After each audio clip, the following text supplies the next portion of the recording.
Hop, 12-chi darsimiz sulosiy mazidning 11-bobi.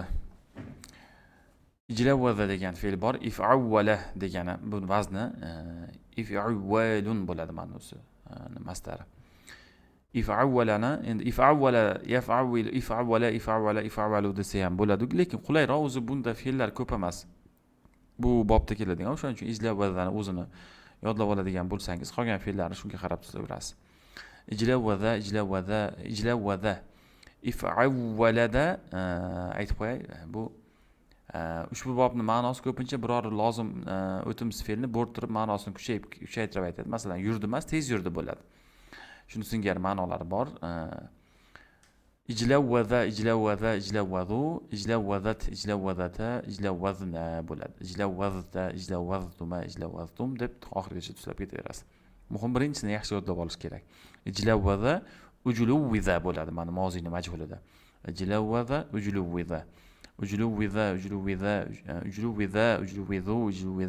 ujluwizata, ujluwizna, ujluwizta, ujluwiztuma deb bitarsizda tutaverasiz.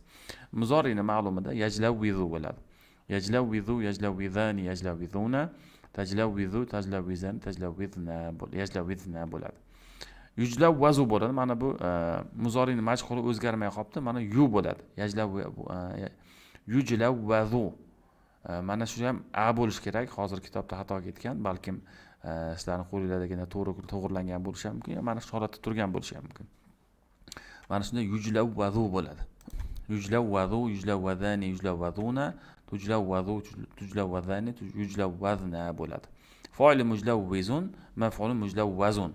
Ani, una, tun, tani, atunlar bilan nimasi yasaladi? Qolgan shakllari. Amr esa ijlawiz bo'lib qoladi. Ijlawiz yajlawizudan kelib chiqadi. Yelar tushib qoladi. Ijlawiz deb tarjima qilib tuslab bo'lmaydi. Alif yordamiga keladi. Alif harakat kasra. Ijlawiz, ijlawiza, ijlawizu, ijlawizi, ijlawiza, ijlawizna, ijlawazun bo'ladi.